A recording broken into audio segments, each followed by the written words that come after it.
24. mart, 2 sata popodne, temperatura negdje oko malo iznad 16 stepeni. Nadam se da će malo još otići gore. Vrijeme je vrlo prevrtljivo, oblačno pa sunčano. Duva nekakav hladan vjetar sa sjevera.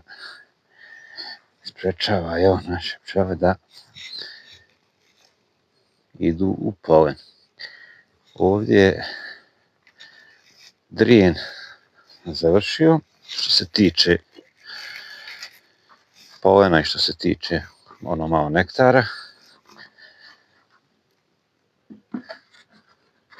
Džanarka je isto tako završila, svaka je bila koja je počela 8. marta. Od prilike što je bila obasjana, vidim u daljini par džanarika, još uvijek vidi se pehar na njima. Pretpostavljam da su one manje bile osunčane pa će koji dan duže trajati, ali uglavnom je završio.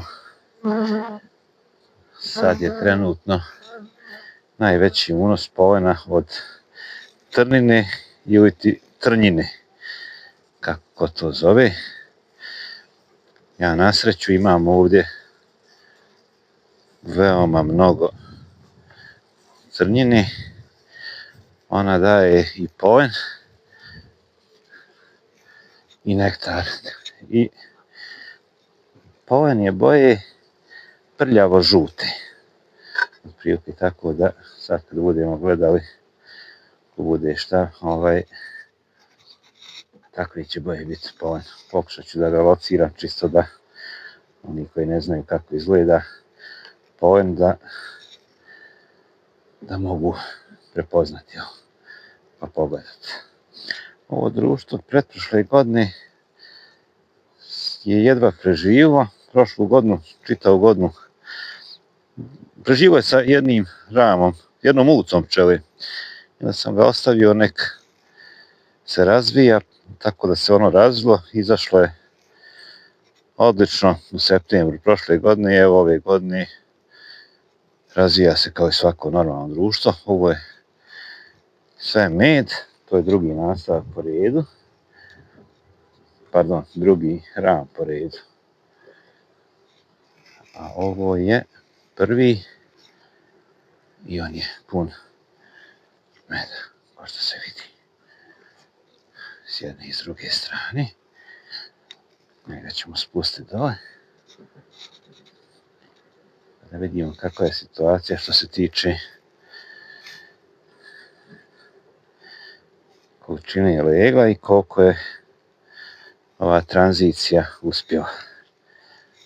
Evo, med, vidim otvoreno, vidim zatvoreno leglo. Ovo je bukvalno ram pun, ili je pun meda ili je pun legla. S jedne strane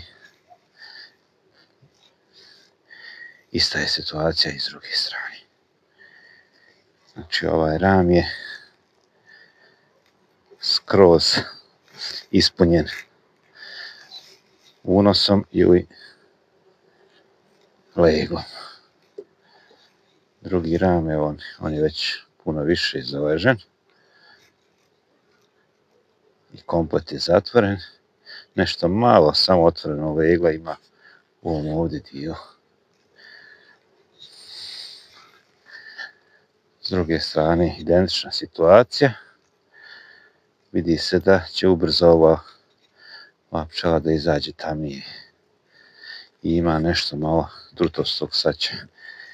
Inače, društvo ne ulaže u budućnost, a ulaganje u budućnost su trutovi. Prvo ulaganje u budućnost, dok nema dovoljno pčeli da bi moglo početi zalijegati trutove. I ovdje ima isto tako ekstra sve založeno. Bukvalno ista situacija. Inače, evo ovdje, ovo je polen od trnjine.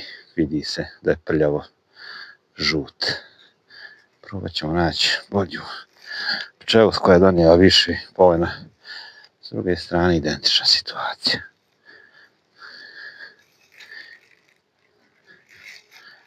sve zaleženo. Kompletan ram.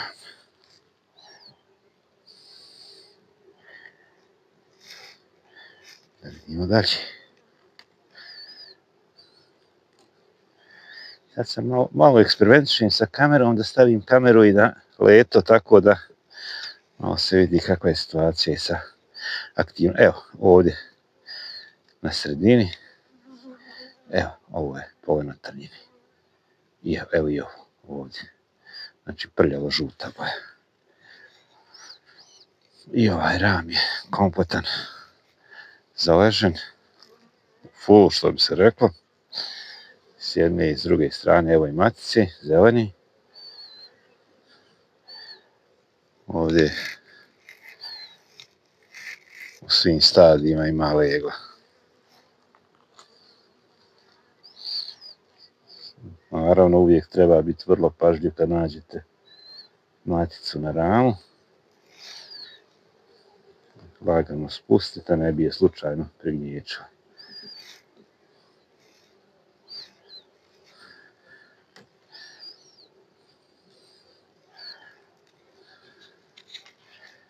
Ovaj ram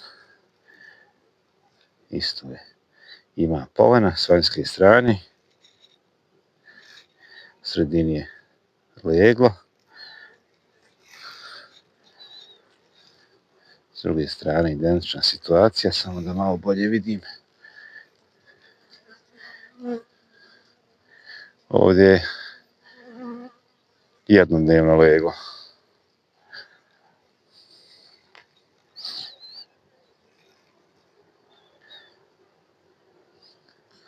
Znači 2, 3, 4, 5.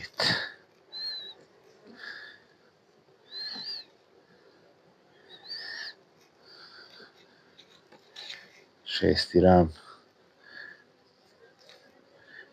Med, polen, leglo. Ovdje meni očigledno fali prostora. Ista situacija s druge strane. Med, polen, leglo. Vidjet ćemo ima li slučajno kakav prazan ram. Da ga stavim odmah u sredinu, jer ovdje je samo med. S druge strane isto tako. Ovaj bi ram mogao ići malo prema sredini. Samo da vidim da li je zadnji ram prazan. Ako je zadnji, jeste.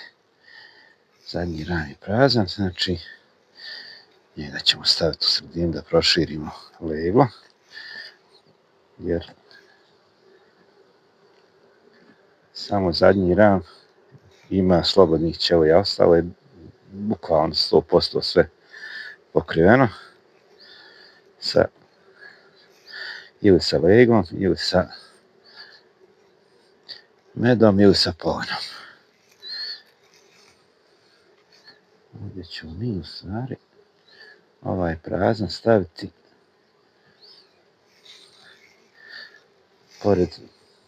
na kraj pored polena. Tako da dadnemo matici još koji ram da zalegne. Odlično društvo. Ekstra se razvilo. Ostaje samo još da preživimo ovaj zahlađenje i da radimo rotaciju nastavaka. Ako bude 6. priliva od Prijuke, ako bude 7 ramova i legla, ali 7 ramova, 65%, 70% zaleženo, odmah ću raditi demariranje, preskočit ću rotaciju. I vidi se ogromna razlika sad koliko je društvo mirno u odnosu na ono kad je bila vrba i čanarke kad su izlazile. Toliko od mene i pozdrav.